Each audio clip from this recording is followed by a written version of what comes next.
Right now on CBS 2 this morning, a growing debate over the responsibility of drunk driving. Why some bars in Iowa could lose their liquor licenses. And thousands of STEM-type jobs are in demand for Iowa. Why a wage gap between states is creating the problem. Plus, how Kirkwood is creating opportunities for high school students. It is 5 o'clock right now on this Wednesday. Here's a look out on your corridor commute if you're going to be heading out soon. 380 and 42nd Street right here. Not too much going on, and it's a pretty calm morning out there. Not too bad when it comes to temperature either. Good morning to you. I'm Janae Ryan. Thanks for waking up with us here on CBS 2 this morning on this Wednesday. We're going to get you all caught up in the news you need to know. But first, let's get you caught up in the weather department. We've got meteorologist Rebecca Kopelman here with us today, and it's her birthday. Yeah, today. Can you tell there's some stuff I don't know back if you there. can see all the balloons back there, but thanks for happy the balloons. Birthday. You're welcome. Thank you. And she is treating all of us because she wants good weather for her birthday, so we all get good weather on her birthday. It's some pretty nice weather out there. Yeah, it's going to be a gorgeous day, pretty guys. much just going to take yesterday and then copy it and paste it on today. Yeah, so she really doesn't have to do much on her birthday. Yeah, it's basically like taking a day off. Yeah, exactly. But we are going to have just another really pleasant fall day out there. Temperatures are starting off pretty similar to yesterday, close to 50 degrees, and it is pretty fresh feeling out there because the air is so dry. It is nice and comfortable. We're down to 48 in Oelwein, 49 in Cedar Rapids, 50 in Iowa City right now, and 50 in Washington. We'll likely see the temperatures fall down a little bit as we get into the morning. Of course, our lowest temperatures tend to happen right after the sun does rise, so we still have about 2 more hours of temperatures cooling down. But as we get into the rest of the day here, it's going to be very, very similar to yesterday. We're going to have plenty of sunshine to go around. Temperatures are going to be climbing into the mid-60s by noon and then into the upper 60s to low 70s for highs today. It will get a little breezy at times because we still have high pressure located down to our south, and that is continuing to send in the winds from the south. So winds will be kicking today between 10 to possibly as high as 25 miles an hour. The high pressure system, though, will keep things nice and calm throughout the rest of the day and into Friday, all the way through the end of the work week here, and winds are going to be strong once again on Friday, and that is going to provide some moisture and some warmth ahead of our next storm system. So we'll talk about when rain chances go up and when things cool back down in your full weather first forecast coming up in just a bit. It is 5:02 now, and a database to keep track of liquor license owners who overserve patrons who later get arrested for OWI could be coming to Iowa now. CBS 2 is learning how it could ultimately lead to some establishments losing their licenses. CBS 2 News reporter Mitch Fick explains how this new database can help prevent overserving. The Iowa Alcoholic Beverages Division says the plan for more education and stricter penalties for multiple offenses is still in its infancy, but the long-term goal is to cut down on the number of drunk driving-related deaths across the state. All along, it's been a law, it's been a rule. For bar owners, it's not anything new. Jordan Cavanis has ownership stake in several bars and restaurants in the Cedar Rapids area. The notion of a statewide database tracking the last place someone was served alcohol before being arrested for an OWI wouldn't change the approach for him or his employees. From our standpoint, we're going to continue to do the things we've done in the past by, our servers and bartenders will kind of investigate when they notice someone's starting to get to the point where they're intoxicated and say, who's driving home?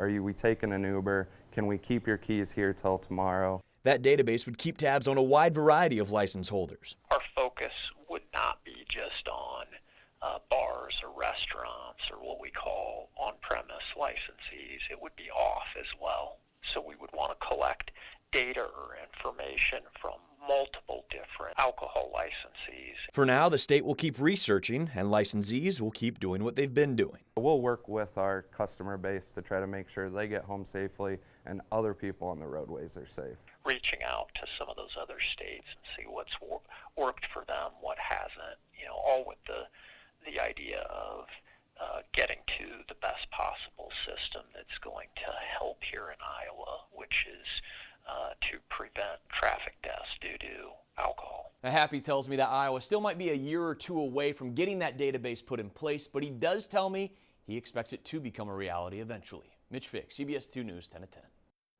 Now, a CBS 2 consumer alert. Authorities tell CBS 2 News tainted gas was accidentally delivered to dozens of gas stations in the Midwest, including 3 in Northeast Iowa. The gas was sold to drivers at Quick Trip stores in Cresco and Decorah and at the Farmers Co-op in Fredericksburg. Experts say the accidental mix of diesel fuel into the unleaded blend shouldn't damage cars, but it could lead to poor performance issues. CBS 2 News is monitoring road projects impacting your corridor commute now. Starting next Wednesday, part of Washington Street in downtown Iowa City will be temporarily closed to traffic.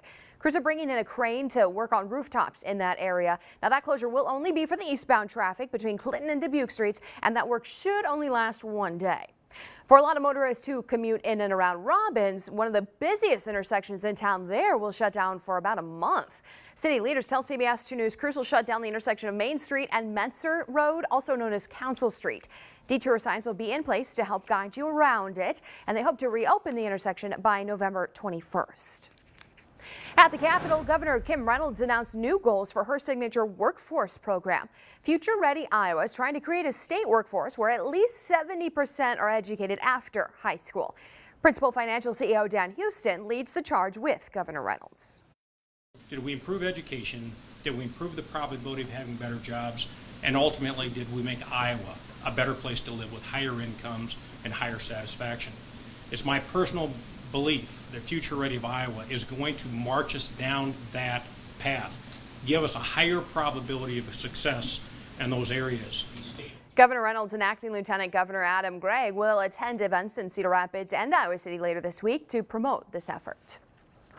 Right now, more than 12,000 STEM jobs need to be filled in Iowa. Some experts cite a wage gap compared to other states in the U.S. or what's the problem? CBS 2 News reporter Gabriela Vidal shares how some leaders in STEM education are now encouraging students to get an early start. So now you can let off the gas. It's really almost like a hidden jewel. Educators say Iowa is a good place for rising students in STEM-related careers. They don't realize the totality of opportunities in Iowa. Some researchers say public health jobs in particular are becoming harder to fill. We have a large number of people retiring and not a lot of people to fill the gaps. On average, the Iowa Governor's STEM Advisory Council says there are 12,000 vacant positions, all making about $15,000 less than the national average. Beyond salary, Dave Jacoby says there's other factors and benefits businesses should be touting to attract young talent. In fact, we've seen some great partnership with businesses where they're saying, bring the students to us. We will show them what a day in the life of a worker is here.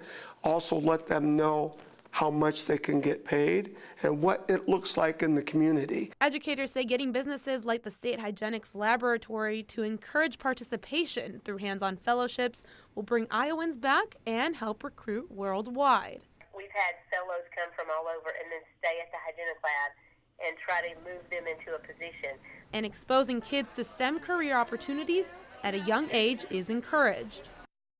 Gabriela Vidal reporting. Now, in the corridor, the Governor's STEM Advisory Council says it works directly with the University of Iowa and Kirkwood Community College to make sure businesses and educators make students aware of all the opportunities around the state. This week, Kirkwood Community College is partnering with Corridor High Schools for the 5th annual Advancing the Future Tour. It gives students a look inside local businesses. CBS News reporter Stephanie Johnson explains how one company hopes the opportunity will attract future manufacturing workers. Does anybody know what this is right here? The Highway Equipment Store is nothing you expect to see at a manufacturing plant. When they talk about manufacturing, they think of the 1950s, 60s, where you have really dark facilities, you have very manual type work, and it's changed drastically over the last couple of decades. Midland High School students notice computers, big machines, and advanced equipment developing parts. You have to be able to use a computer, so you have to be able to understand paperwork. Again, math skills is probably our #1 thing that we look for, that and reading and writing. H3 welder Devin Latham decided to work for the company after touring the plant as a student. I thought the welding kind of looked challenging at first because I've never done stainless steel, so I kind of like that opportunity. So all 3 of those stations ends up making this. He hopes the week-long tour opportunities will pay off. I like to weld. I think I would be pretty good at it. I like to work with metal a lot in shop class. This job, I wouldn't be welding here and there wouldn't be food on the table for people because this is agriculture stuff, so this makes the world go round almost. Stephanie Johnson reporting. Now, a total of 23 companies are participating this year's Advancing the Future Tour. The companies say employees coming straight out of high school can earn $17 an hour. That's $35,000 a year. Now, area developers are working with more than $1 million in workforce housing tax credits. Every year, the state puts $10 million into workforce housing tax credits, but now only half of that is open to urban areas like the corridor. So competition is pretty tight. Groups like the Cedar Rapids Metro Economic Alliance work with developers to bring that money here. They say it's important to make sure there are plenty of options to attract a diverse workforce. A single-family home might not be the right fit for every person, every situation.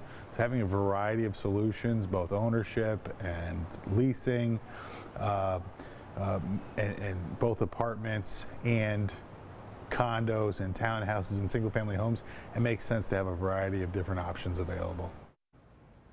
It is now 5:11. If you're in North Liberty, it's 50 degrees.